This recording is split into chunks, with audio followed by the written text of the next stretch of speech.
All right. Let's have a pop quiz. Bob, what do you think the first question is that I'm going to ask? Hey, everybody, what you got going on? Any successes or failures this week? So why don't you kick us off and share something? Because you're 100% right. That's the first question. Well, I don't want to take the spotlight, so I'll just kick it off and pass it off to like Dominique. Which means I don't have anything going on. I don't. I got a Zoom call tonight with Anna Recalibrate people with regard to some additional training to build out the offer and stuff like that. Gotcha. All right, I'm going to pass the buck to at least somebody I know that can share some positive news on this call. My man, Chris, what you got going on? Oh, man, save my shitty day because my race just got canceled 30 minutes ago. Oh, man, no way. The one for Sunday? Yes, sir. All that prep time. Yep. You can run your own race regardless. Well, sweet, man. What's going on lately at Ohana Legacy Property? Me and my dad getting ready to close out the hat trick of the year. Finally, we're also upgrading our marketing. I know we had a call with you, and we're getting excited, getting ready for Dope 360. I've actually built another campaign that I'd like to pop Dope 360 into with probate lawyers. So we'll go over that on a call with you. But we're rocking and rolling and getting ready for our record year. That was the theme for when we went to Arizona and Phoenix. You know, that 90-day battle plan. Mine was record year. So anyone knows of the song Eric Church, it's country star. Anyway, record year. That's one of the songs, but it's good stuff, man. Been doing good. Awesome. Is it already a record year? Did we already achieve it? Actually, by definition, yes. By definition, yes. So we've never done 3 closings in a year. I mean, that's right, Dan, right? Anything you want to add? No, we're going to close on a probate house we're buying a lot sooner, probably the end of this month. We thought it was going to be July 1st, but he's moving sooner. So once we sign that, that'll be our record. And then our goal is 6 to 8 this year. So that'll be number 4. I was just going to ask. That'll put you at how many? 4? 4 in the first 5 months. Yeah. Yep. Anybody out there that says you can't get deals done? Yes, that's what I'm going to say. BS. Yep. I agree. I mean, in our senior transition stuff, we started in October and we kind of got disillusioned, but we stuck to our guns and we're still going, and we're finally starting to get people recognizing us when we go there. We're finally getting people coming to us saying, I think I have 2 or 3 people I need to refer you to. So, you know, we take all that with a grain of salt, but we are starting to get more calls, which is good. Why do you think that is? I'm curious. I think we've hit the hot button. We've focused down on the right avatar, and we've figured out how to talk to them in terms of marketing and everything else. They don't go searching out, looking on the website. Okay. So SEO is not, but we're using Lead Vault like crazy with text messages, emails, voice blasts every week. Hey, don't forget us. Don't forget we do this and we do that. Omnipresent. Yeah, it's omnipresent marketing. We're sending postcards, and that's what we're going to hope with Dope 360 to kind of take it off our plate. Postcards, letters, flyers, voicemails, blasts, multi-touch. One of them is working. So, Another thing too is with our content that we've been creating in our letters and emails and so on and so forth, we've been leveraging ChatGPT a lot. Like, it has written stuff for us way more time efficient, even better, and it sounds way smarter than I could ever write. So our actual messages have started to increase in clarity and in value too. I mean, just to give you an example, we just expanded the senior transition Lead Vault. We have almost 24 touches with our clients, and we took your advice and we sped everything up at the beginning. and packed it in, and then we kind of slowed down. But it's yeah, we're anxious to see it run and see what happens. So what I'm hearing is consistency, right? Constant test, measure, refine, test, measure, refine, test, measure, refine, and clarity. Yep. Don't get in too much at one time. Does it sound like probably the three things that I preach the most?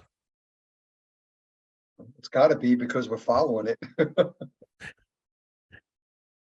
All right. We preach it all the time. Get clear on the avatar, get clear on who the heck we're talking to. We can't speak to everybody at all times, at all places at one time. Get clear. Like Chris and Sal are great examples of somebody that are really, really clear on who they're focused on. I'll ask this question, Sal, Chris, have you guys even gotten any leads for somebody that's dealing with foreclosure, somebody that's just got like a zombie house, somebody that's tired of being a landlord? Yeah, yeah. Go ahead, Chris. Yeah, I mean, some of our close realtor friends that we work with, the ones that we use on our flips, they'll send us instances where there's like they're facing a pre-foreclosure. Like recently, that's kind of how we got one. Actually, it wasn't even a probate. One of the first 4 of this year was a referral from a friend, and they were pretty much facing pre-foreclosure. They didn't sell the house, and they had to move, and so on and so forth. So yeah, we get tons of different leads too. Yeah, we don't turn those down, but we're not focusing our efforts on that. We still get it. It's a byproduct.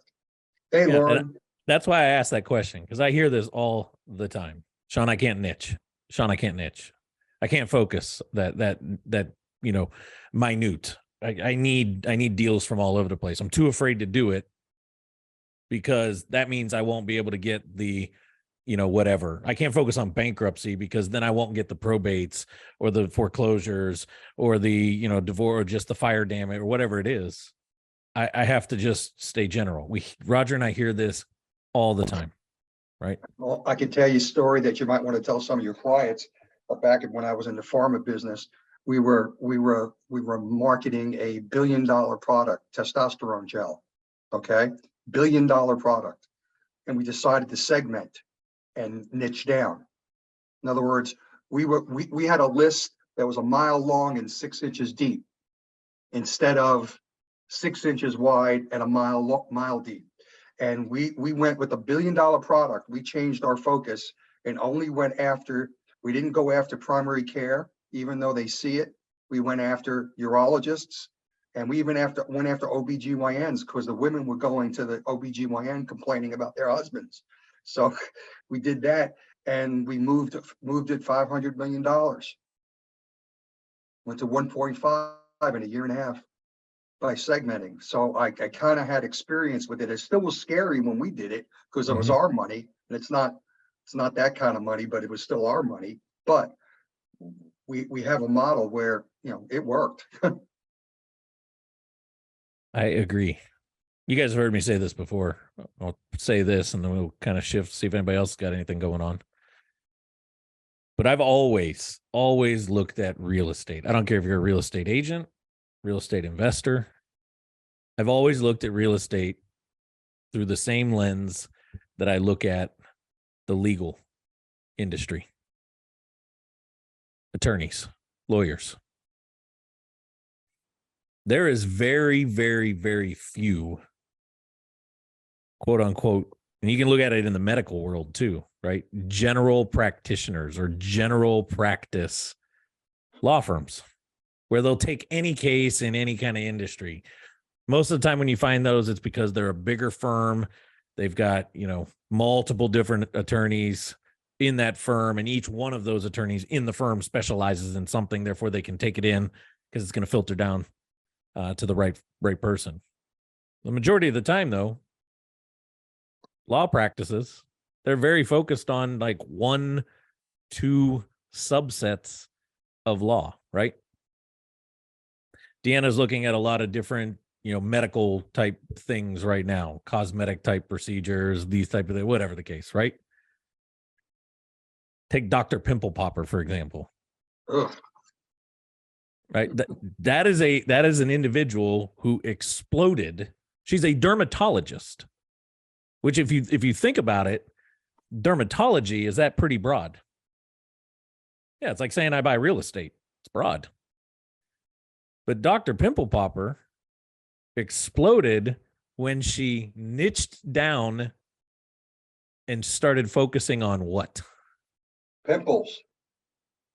Stuff that oozes. Ugh, Not even pimples all the time, right? I can't watch that damn thing. It's I forget all the names now off the top of my head. Very, very few episodes now do you see with her where it's something outside of like a cyst or the hemo, whatever, anything that kind of oozes out, right? And I see some people writing like disgusting and all this other stuff, but guess what? She niched and exploded. Why? Are you saying that literally exploded? Yeah. Why? Because she really quickly became known as the expert when it came to popping things on people's bodies and faces. Blech. And Doesn't now she look have at an where office she's. near you? Yeah, She has an actually, office- yeah. she's 30 minutes down the street in Pasadena. Yeah, you were saying that. Yeah. And yet, yeah, I've been by her office, but just watch her show. It's not a lot of local people. She's got them coming from all over the country to come see her, right? And it all started because she started focusing on YouTube videos around popping disgusting pimples and got this name Dr. Pimple Popper. And I bring that up a lot. And those of you guys have been around a while, you know, I talk about Chris and Sal quite a bit because and Jordan and Jacob are the other ones that I talk a lot about. If you really paid attention to building Appalachia over the last 2.5, 3 years, you know, I've known them guys for 5, 6 years now. I remember the day they got started in real estate, just like many of us, right? I'm just going to put bandit signs out and say I buy houses. Jordan and Jacob are really, really specific. Their niche isn't necessarily a situation, right? It's not bankruptcy or probate. Where they've niched, they have a very strong kind of like grasp on the types of homes in a very particular area of Charleston, West Virginia. And they don't deviate too much from that. If you guys saw Jordan's post, I think it was end of last week. Maybe it was even over the weekend. They just locked another house up. This is literally like 3 houses in a row now on this same street. They locked 2 more up actually, and they'd already owned one of them. And now it's literally 3 homes in a row on one street. Their vision is to own that area of Charleston, West Virginia. That's the niche that they went into. So don't confuse niche all the time. Niching down, getting very specific, meaning it has to be one singular situation. Obviously, a singular situation, you could become the expert really, really fast. I bet if we rewinded time and asked Chris and Sal about probate 2.5 years ago, could they talk somewhat intelligently? Yeah, Sal's a talker, right? He's an Italian. We can figure out how to talk our way out of stuff. Exactly, Bob. Use a lot of hands and they think you know what you're talking about. But we look at Chris and Sal today, and I bet I could put them on any panel with some of the best and brightest in the probate space. And I would put my money behind the 2 of them that they could hold their own. And don't you guys think that comes through when you're talking to a seller or somebody going through that situation? Well, Shawn, I could tell you, I don't want to take a lot of your time, but I am a talker. We had this lead that we got is a guy moving to an assisted living, but he's got some probate issues too. So it's a mixed bag. So it actually worked out great. But the lead came from a placement agent, a sales manager in an assisted living, who Chris and I were presenting in front of during these network things. And he said, I need to talk to you. And I went and spoke with him and he said, here's the lead for you. And he had another person who buys homes, but is much more about talking about trusts, HELOCs, reverse mortgages, everything else. And I knew that from talking to this gentleman. So the first thing I did is I said, we're not going to bother you with HELOCs. We're not going to bother you with trusts. We're not going to bother you with all this. We're just going to buy your house. Because most people hear that, the lay people hear that, it scares them. I said, cash doesn't scare anybody. This is what we're going to do for you. And we wound up beating out that guy, even though he had a higher price.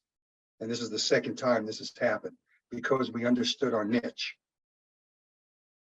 Love it. There's something else I was going to mention. Oh, I remember. Let me see what else is going on first before because if nobody else has anything else, let me start there. Who has something else? Good, bad, ugly, crazy, fun, silly. Doesn't matter what it is. Anybody got anything else going on? Kurt, I know you've been working on a bunch of stuff. Well, we finally got our a VA up to speed. Last week was our first week, and we should have had about 90 entries on the spreadsheet we asked her to fill out. We had 5, so we had to go and do some retraining on that. So we got our first one today. I think there's still some more training that needs to be done because the list is short, but it's about 90% this time as opposed to 5. And then while we were going over that, we got a call today from our marketing campaign. So we got a house hopefully we'll be looking at on some point next week. We're focusing on probate, and so that's it's always good to get those calls from somebody calling in with the house they want to sell. They specifically said, well, we're not interested in putting it on MLS. It needs work. It'll take way too long. We just want to sell it. So we'll see. They've got a couple of other people that they're going to have to take a look at it, but hopefully we'll have that one on the books sometime next week or the week after. How'd they come to learn about you guys? We do a lot of direct mail. She was older. I think she was in her 80s, so I don't think she's doing much surfing the web or anything like that. But we do a lot of direct mail, and she got it. She liked the professionalism of the mail that we got. So she gave us a call. She says she's calling a handful of people. She's got a ton of mail. Mm-hmm.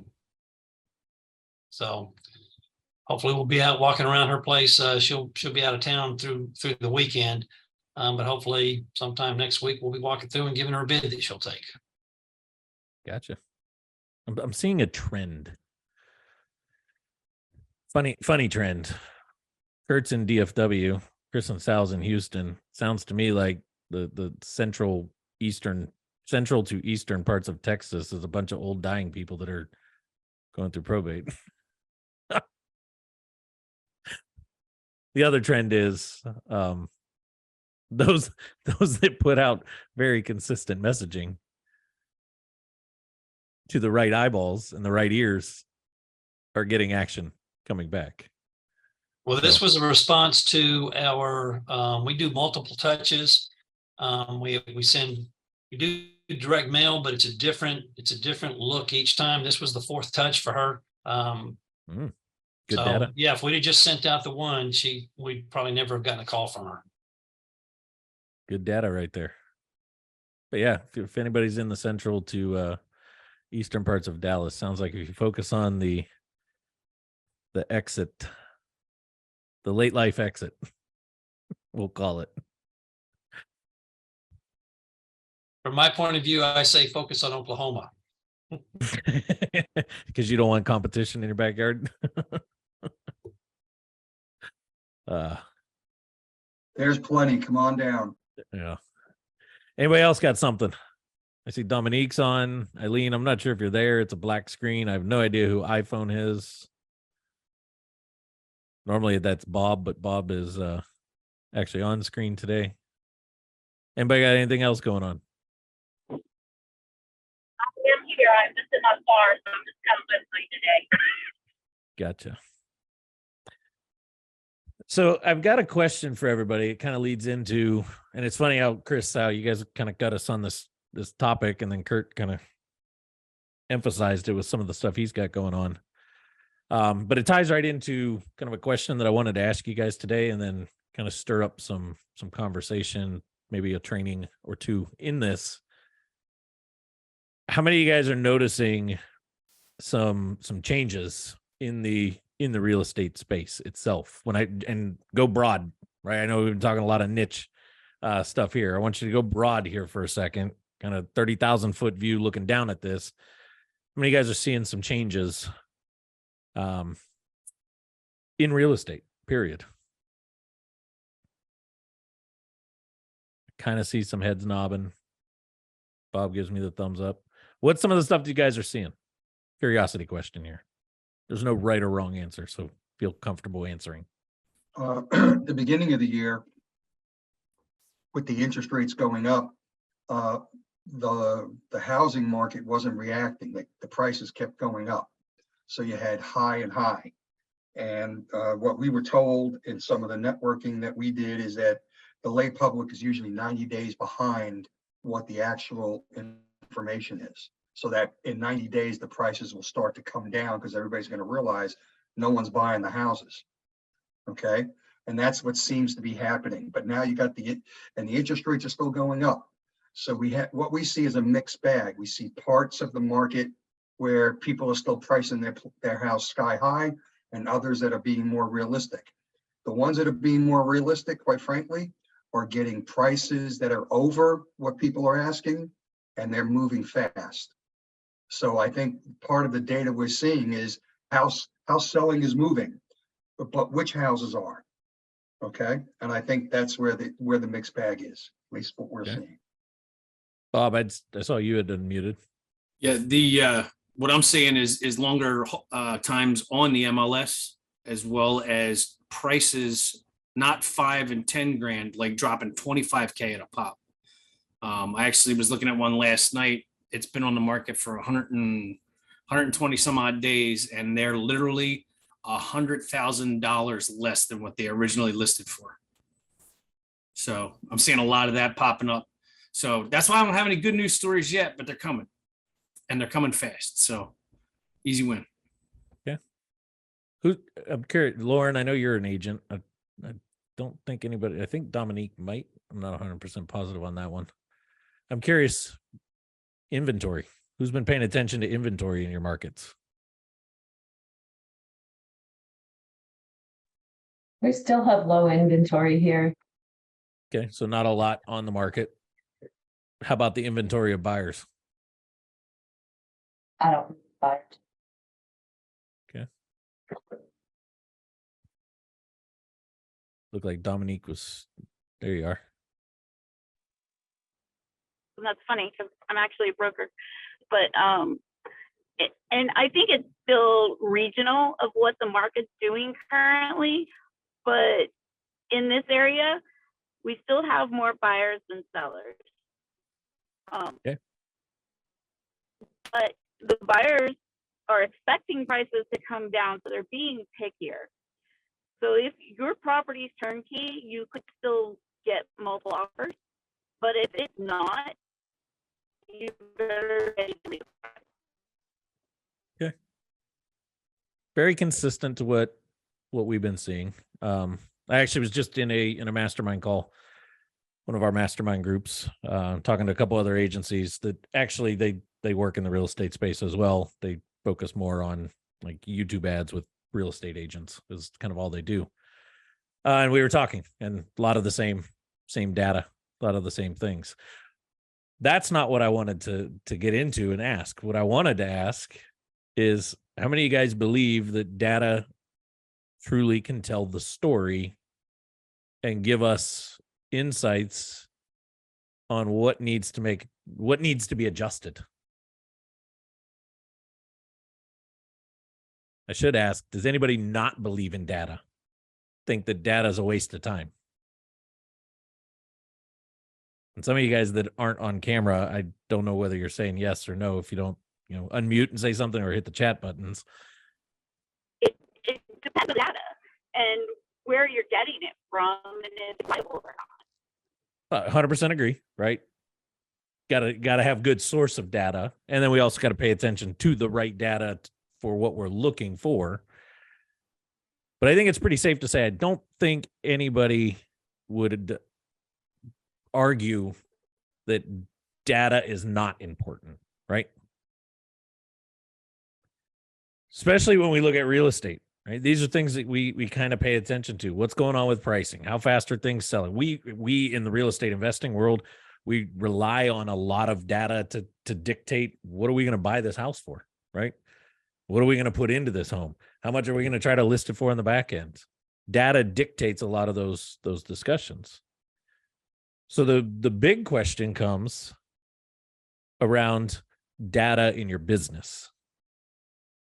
More specifically, data in the marketing and acquisition side of our business.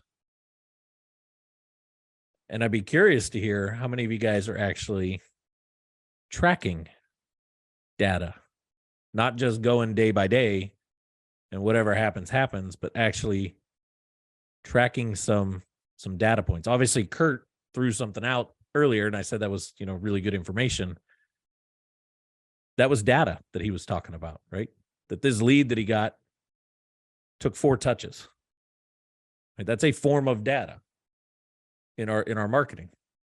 But before I go too deep into what are some of the data points that you should be paying attention to, I'm curious who is doing some data research or data cultivation, we'll call it. Sal, I don't know if you unmuted because you wanted to add to that.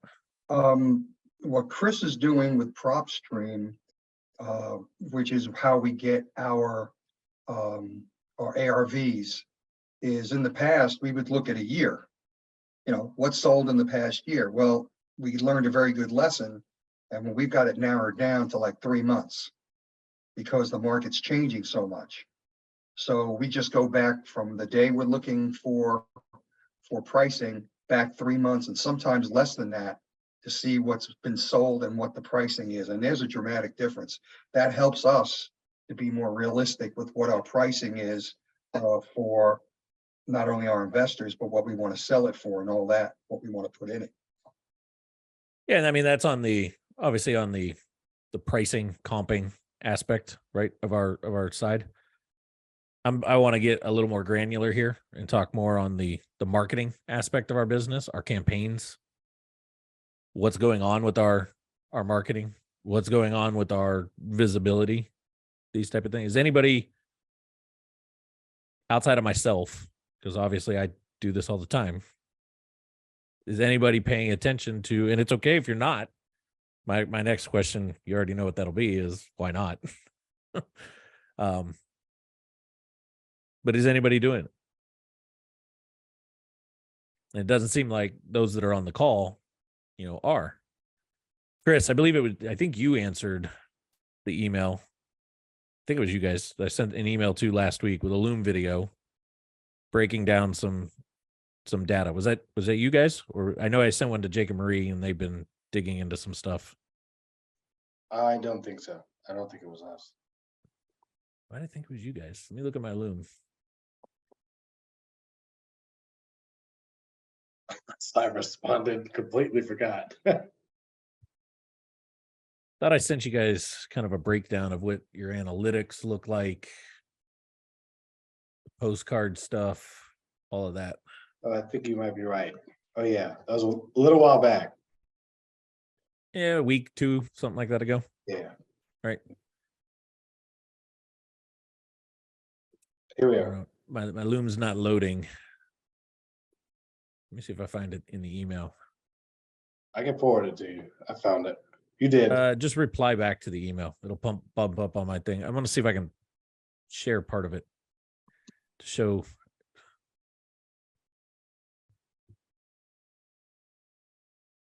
Okay, I replied. Let me know if you got it. Let me refresh.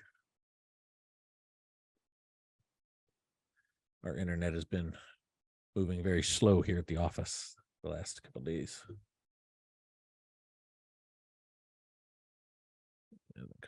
Dang it. Anyway, while I try to pull this up, I don't know if you remember much out of that, Chris or Sal. I don't know if both of you guys watched it or what. Data on our marketing side, data can really drive the ship for us, meaning it can give us basically what the next move should be. Whether something's working and we want to double down on it, whether something's not working and we need to make adjustments, whether something's somewhat there, but it's, not quite producing what we thought.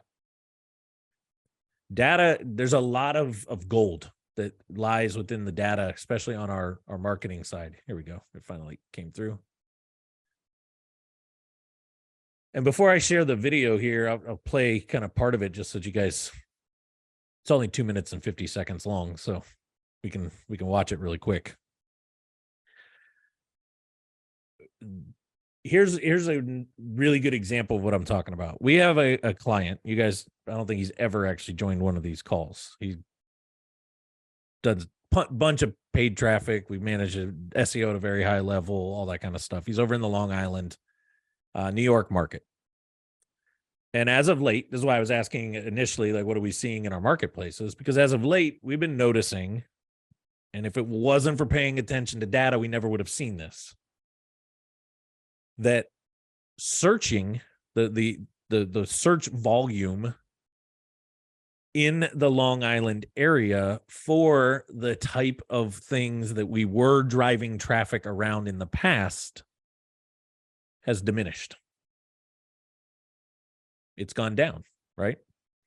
So I bring this up because he initially he jumped on a call with us because he was noticing phone calls weren't coming in like they used to. He wasn't getting as many anymore. Forms on his website weren't getting filled out like they were before. And he was, kind of coming and saying, hey guys, what's going on? If we weren't paying attention to data or didn't have data tracking in place, do you guys think that'd be a hard conversation to have to answer why? Absolutely, right? It's like, let me figure out, I can't use my hands enough to get through that one, right? But immediately we were able to go to the data, myself, our PPC team, Roger, a couple others, and really start to look at it and say, you know what? It's traffic. At the end of the day, data is showing us traffic. You're not going to get as many phone calls or form fills if you're not getting the traffic that you were once getting to the site. Does that make sense so far? Now, I'm not going to take the whole call and break down like all the data that we looked through, but at the end of the day, we were able to draw a correlation because consistently we started noticing that it came down to search volume. We're not showing up as much. Why? Because things aren't getting searched as much. We're not getting as much. These keywords aren't pinging stuff. Why? Well, look at the search volume for each one of these keywords over the last 60, 90 days. It's down. All right. As situations have changed, as economy changes, as what's going on in the marketplace changes, does human behavior change? 100%, right? Data is what helped us draw the correlation. Now, on the flip side of the coin, data also gives us really good clarity on what is working. And that's kind of what the video that I shot for Chris and Sal, everything that I'm looking at in their data for the campaigns that we're running for them was positives, right? And Chris, do you remember much of what I said in there? Very vaguely, very vaguely. It's quite a lot of things ago, but very vaguely, yeah. So let me share. We're gonna watch this because it's not long. I think that's the right screen. Somebody give me a thumbs up. You should see Loom, right? I can't see you guys because I didn't hit the full share button. Come on, computer.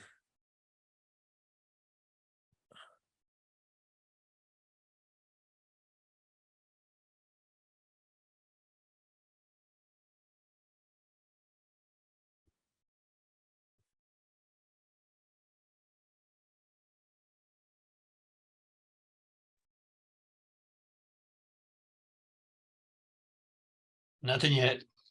How about now? just says that you've started screen sharing, but not seeing Yeah. anything but that. I think you guys can hear me, right? Yeah. Yep. Okay. Everything's frozen on my end, and I think our internet is crap in the bed. Because everything's frozen on my end. I can't do anything. It might be more your CPU. Your internet seems to be coming in loud and clear.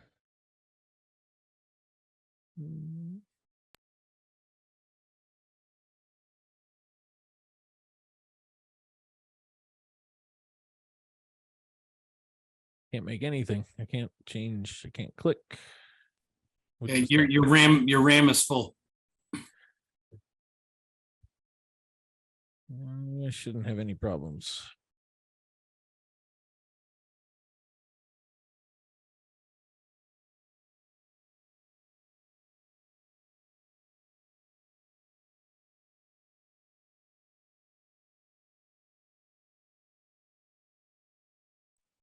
Sal, you're in charge. Yeah, that's what it said. It said Sal's host now.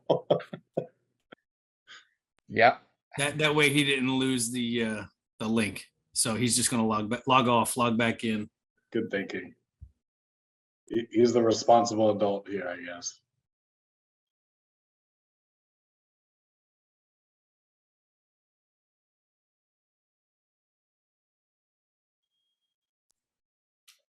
Oh, there he is. Well, welcome back. I was going to say, Sal, stop recording. Let's try this again. It was Zoom. Something locked in Zoom and froze. Now do you guys see Loom? Yep. Yes. I have no idea if that's going to go into two different recordings. I'll have to check that later for tomorrow. All right. Let me make sure I shared the audio. Normally it does, Shawn.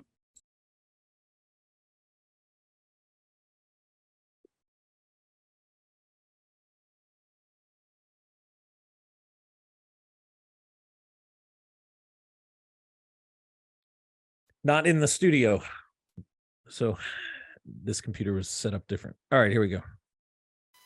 Hey there, Chris Sal. I wanted to shoot this real quick, give you guys a quick update on some stuff going on with your postcard retargeting, because it's actually some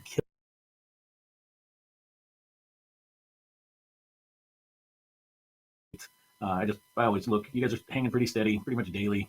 Every other day, you got a handful going out. You get these random days. A lot of times that's, Sunday, Monday, kind of culminating.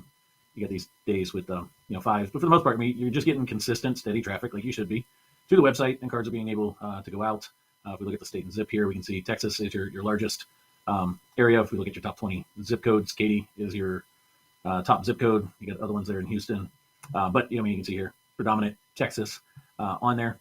And when I look at the results, this is what I like to pay attention to. So you've obviously been doing this for quite some time. When I got it set here for May 1st, which was yesterday, I believe. Yep, yesterday. Up to this point, there's been a total of 341 cards that have gone out. Over that time, it's cost you $351 to send the 341 cards. But this is where I say the data is getting, you guys are getting some juicy data on these postcards. They're going out. You've got 46 people that have come back. It's a 13.5% return to site. I'm not joking whatsoever. I get excited when I see this at 2 to 5% return to site. So it just shows that the right message is getting in front of the right people. You've got the right traffic on your website. 46 cards for 13.5% return to site, which when you do the math, it's $7.63 is what it's costing you to get somebody back on the website, right? Remember, this is only firing if they got to the website and they didn't get to what we listed as the conversion page, which is the thank you page. They fill out the form. One of these will go out. It's costing you about $7.63 on average to get that person back onto the website. Now, where that gets really, really juicy is after they've been to the website and received a postcard. Of the 46 that have come back to the website, 7 of those have converted, meaning they filled out the form, got to the thank you page, got triggered as a conversion. You're sitting here at like a 2.1% for a cost of $50.16 for that conversion. So it's basically saying that every $50 roughly that you're spending in your postcard campaign, you're getting a lead out of it. A conversion, right? Filling out that form, which we look at that as it's an opportunity. They filled out the form. There's a reason that they filled out the form. It's giving you somebody to talk to you about stuff. So this is really, really good. When I look at some of the other data that's out there, I'm going to be 100% honest. You guys are killing it from it. But again, I go back to you've really nailed down your avatar. You're really clear on what's going on. You're very clear on the stuff that you've got on the website. So it's all starting to kind of pile up. And we can see here, we do have, it's kind of wide open as far as that goes. Let me see the creatives. This is the postcard that's still going out, which is the probate house postcard. This QR code is bringing them back to the How It Works page. So everything's looking good. In time, we might look at some other stuff to play with on it. But right now, this data, man, this is looking really, really good. If anything, maybe we can test a new creative in time, a little slightly different message, see if we see the numbers tick up, tick down, whatever the case. But right now, I mean, it's working really, really pretty. So I just wanted to shoot this quick video so you guys had a little bit of an update on that. Hope all's well. We'll talk soon. I don't know if it was soft on your guys' end or not, but Oh, we could hear it. Yeah, it was good. was that It was good. okay? Thoughts before I go too deep into it? Thoughts on anything? Well, the data is very important. I mean, it tells us what's going on. And the multi-touch is working, or at least getting them a postcard when they reach the website. But getting back to them, I think, is the big thing, because we've had a huge bounce rate. And this may help a lot with that. Yeah, I should have prefaced this, right? This was data just looking in on their postcard retargeting campaign, right? Yeah. But Mhm. Let me see what else first. Anybody else have any thoughts or anything that came from seeing that? Where it got when I was looking at it, right? Where data really starts to show us. That's why I kind of said in there, like, we could maybe in time test some other creatives. Maybe we design another style to see if it does anything. Data is showing that this campaign is working pretty good. Right? It's well above average as far as return to site, which is really the whole point of the postcard. And that, again, let's remember what the campaign is and how to measure the results of that. That's just the return to site of people that got that postcard, scanned the QR code. Could they have picked up the phone and called Ohana Legacy Property? Because there's a phone number on there too. That data would not be tracked in this, right? So could that percentage of people coming back to the brand be higher than what it actually is showing on that front? 100%, right? If we're getting calls coming in. Now, the only way that we can track that, we can go two ways. Chris, Sal, you guys could start asking when they call, and you might get some people that say, oh, I got a postcard from you, and that's what made me call. The other thing that we could do, trackable phone number. Could we spin up another phone number in Lead Vault, change out the creative in the postcard, and only put that phone number on that postcard and have it forwarded through? Absolutely. Right now we have a trackable source to be able to see how many times is that phone number getting called as another kind of component behind this, right? But when we look at the purpose of a campaign, and in this case, the retargeting postcard purpose is to do what? Who knows? Because I preached on this a few weeks ago. The whole purpose of that postcard retargeting, its job is to do what? Get them back to the website. Get them back to us, not necessarily just to the website. Get them back to us. They showed interest. They were there. They didn't do what we needed them to do that day. Whole point of it is to try to get them back, get their attention again, right? So when we understand the purpose of a campaign, is it really easy to measure the success of it when data is in our face? The purpose of this campaign is to get them back. We're sitting at like, what was that? 14, 15, 16% return to site. What did I say? Like I get stupid excited if we're hitting what percentage? Who remembers what I said in the video? 2 to 3. 3 to 5% return to site would be killer. Killer, right? So when we're grading this campaign, right? Let's say Chris and Sal all of a sudden were like, hey guys, I just don't know, you bill me every month for the postcards that we're spending money on. I don't know, is this working or not? If we didn't put data together, would it be hard to answer that question for Chris and Sal? Or anybody that we're doing it for that matter, right? But in this case, let's say Chris and Sal were like, I think we want to cancel that. We're not seeing any value out of it. And I show them that data. Does that change the narrative? Like, whoa, wait a minute. Never mind. This campaign actually is doing its job. It's getting people back. And we've got a pretty decent conversion percentage. 1 to 3% would be good, that are coming back and then filling out the form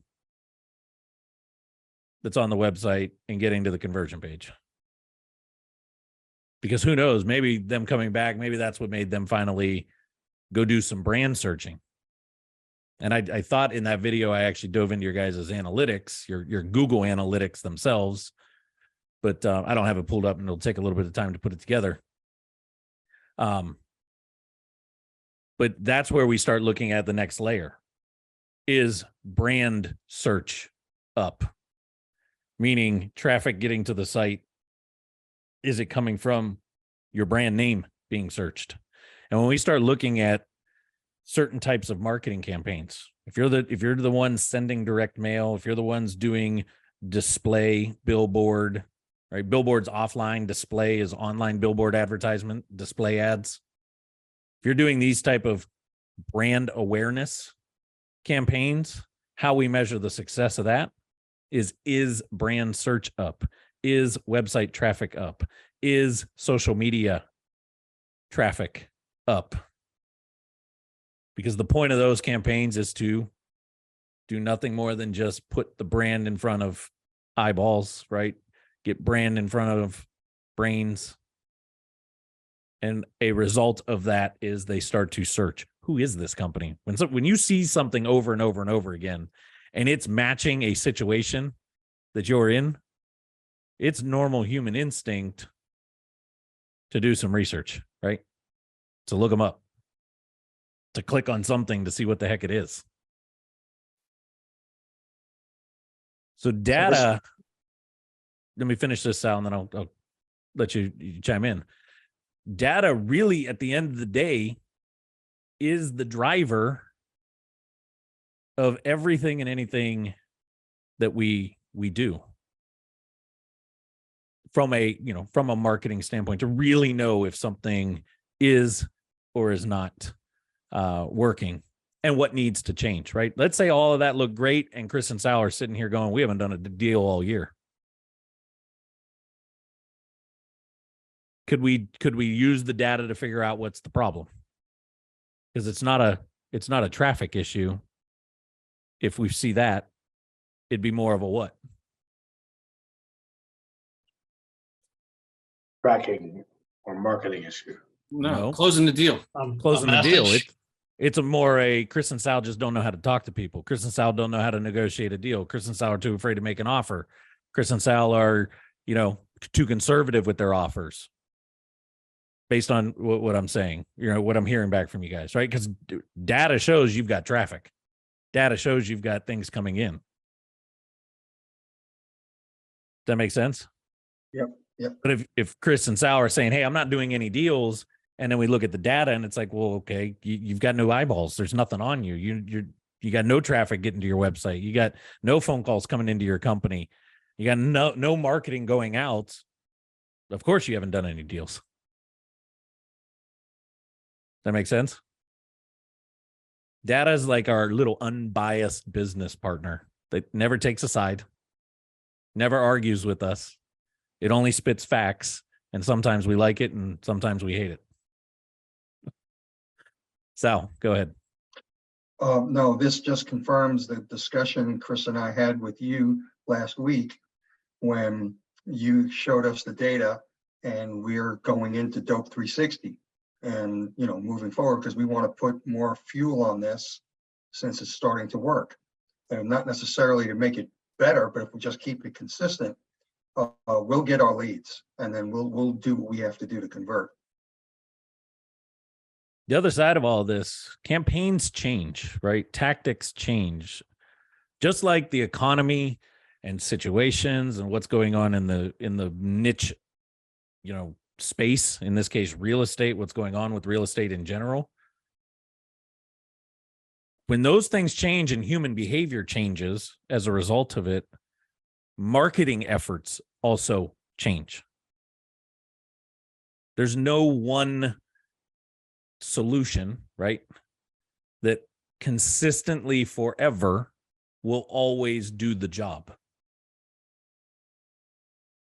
This is why, how many times have you guys seen a different commercial come out for the same major company? How many different commercials has Nike had over the years? How many different commercials does Burger King, McDonald's, and they're always changing. Why? Human behavior changes. Outside influences impact human decision making and behaviors, and as a result of that, marketing efforts have to change to stay creative, to stay innovative, and to stay aligned with what's going on. Well, look what's happening with Bud Light, irregardless of what you agree or disagree with. They made a decision to go one way. It's backfired. Now they're doing all these other ads about America the Beautiful, and this is a homegrown, and it's not catching. So they're looking at that data and they're saying, "Oh my God!" And they're furiously building more and more advertising and commercials to try to find what's going to. They're just poking right now to try to find out what's going to hit, because they're losing their shirt for whatever reason, right or wrong. It doesn't matter. That they made a mistake marketing wise, and they got to turn it around. Look what Sports Illustrated just did. Like you were saying, Bob. But what did they just do? Was it with what's her name, Martha Stewart?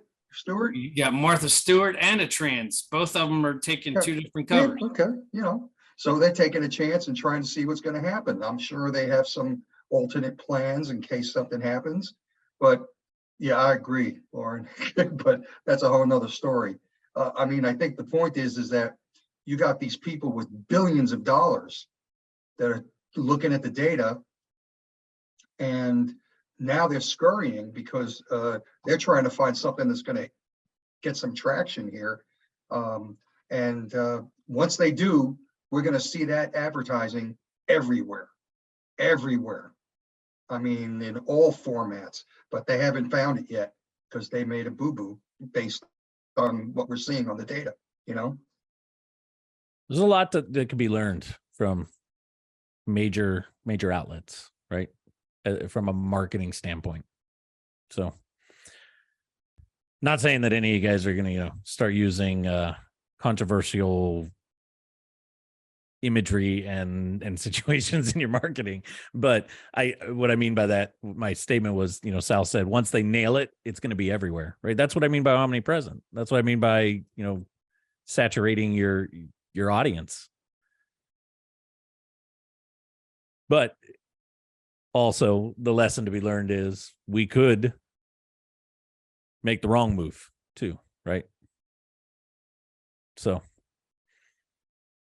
data's a big thing. And I'm bringing this up because you guys know next Wednesday, we're going to be doing the combined webinar, right? We're going to be talking a lot about sexy features, but the part that I want you guys to really grab a hold of, it's kind of like the benefit of being a client of ours already and having these calls and not just jumping on that webinars. You already know I'm going to show all the sexy stuff, all the fun stuff, all the new things that have come out that we haven't even disclosed or talked about yet. But behind all that sexy stuff, there's something sexier, in my opinion, and that is the ability to have so much data at your fingertips. And as this real estate market continues to change nationally,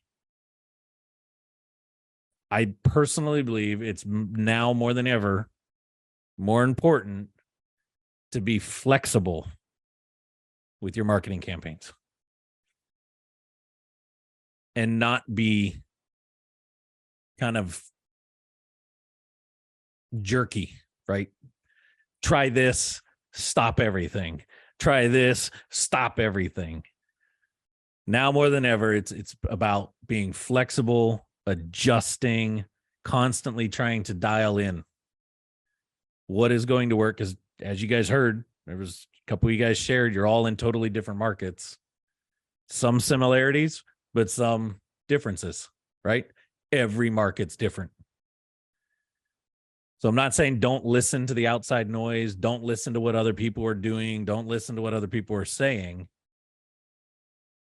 But you need to take that and be able to comfortably look at your own data, both from your real estate market data into your own business data. Like, I'd be curious, Kurt, you'd stepped away earlier. You said that, like that was the fourth touch.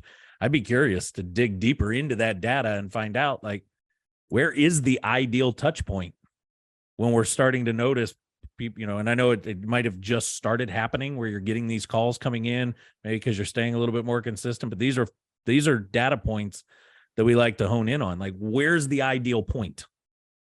Is it the fourth touch? Is it the eighth touch? Is it after I get this certain, it seems like every time I get this certain message out, I'm running a cold traffic to the webinar next week. We got like 3,500 people in this thing. And I'm noticing right now, it's like the third text message is what's stirring up that's when I'm getting the stops. Hey, I didn't find the email. Hey, I'd love more information about this. Hey, can you tell me more about your company? Like, all of a sudden engagement picks up by that third, fourth, fifth text message that's been going out. Those are good things to pay attention to, because that's where we can start to make adjustments. That makes sense? So the key takeaway, I'll stop here in a second and see if you guys got any questions. But the key takeaway for those of you guys that love to go and take action right after these calls, if you're not already tracking data, just start tracking. Don't even get too wrapped up in like, what should I just start tracking some basic stuff. What's going out? What am I noticing? See if you start noticing some trends.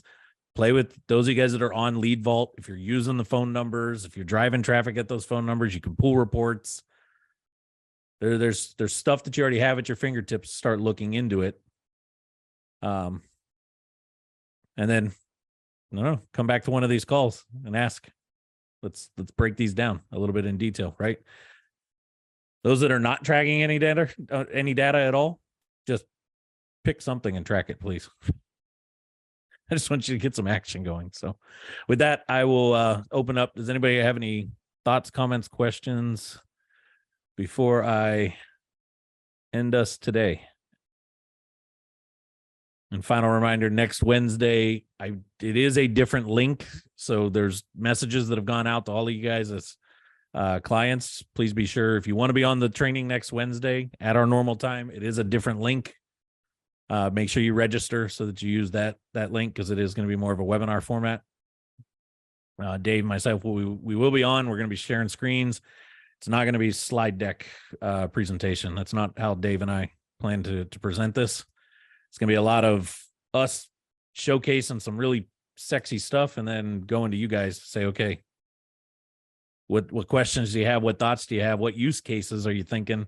So we can talk about how that could all tie together. Okay. Everybody good? Sweet.